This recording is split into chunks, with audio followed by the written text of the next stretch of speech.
Air potato was introduced in the 30s and 40s as a horticultural or ornamental vine. It's from Asia and North Africa. So it was introduced in South Florida. It's escaped in South Florida but made its way to Central Florida, where we just have the right climate and conditions for it to spread the way it does. The air potato is listed as a noxious weed in the US. It's on the state noxious weed list as well. So that's basically preventing any trade or movement of the plant throughout the state and between states. And so it climbs to try to get the most optimal area, which actually disrupts the habitat. Well, when it shades out those habitats and kills off all the plants underneath it, then that habitat is no longer viable for the animals or plants. So it really decreases the diversity of an area. It happened to be that the air potato beetle was kind of a joint project between the state and the feds. They went ahead and they do a lot of testing, and it takes anywhere from 5 to 10 years for them to be testing that particular species of beetle. Only actually eats Dioscorea bulbifera, which is our air potato.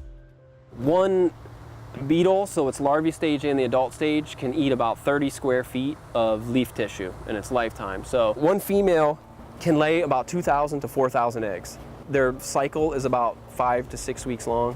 So you can see how about every month or so, their population just increases exponentially because they're laying thousands of eggs. So you release a few hundred, then you have thousands in a month and tens of thousands a month later from that. So their populations get really, really big. Then in the fall, as the vine senesce, they do feed some on the potatoes that are growing, but it's not enough to kill the potatoes. That's more to get some carbohydrates for energy to develop fat bodies to make it through the winter. This is pretty typical right here.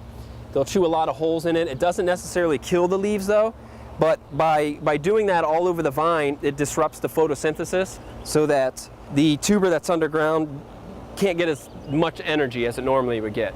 And so that tuber then will shrink each year. So instead of having bulbils in the ground looking like this in the fall, the bulbils are hard to find and they're all very small, which is great. That means we're slowing the spread of it as well. We've already seen after 2 years of large-scale releases, and we've been releasing for 3 years, so the first year was more research-focused. In the areas we've released the beetles, the vines are only getting maybe 12 feet high versus 30 feet high. Now, this will probably never eradicate air potato. It's more of control. That's why we call it biological control. So it'll just keep the vines in check to a point where it's not a nuisance anymore and it's not really causing problems. In 3 years, we've released 300,000 beetles at close to 1,000 sites in almost 50 counties in Florida. So we put out a great deal of beetles. What we wanted to do was, in those areas that are protected, build up large populations of the beetle and let them disperse on their own. It truly involves everyone that's in Florida, and everyone has a stake in Florida and eradicating this vine. I think we did catch it. We caught it on the perfect part of the curve of where it was exponentially growing out of control. We caught it just in time to start making a dent in the population of air potato before it became too destructive to the plant communities out there. The recovery of the natural plant communities will probably be 100%.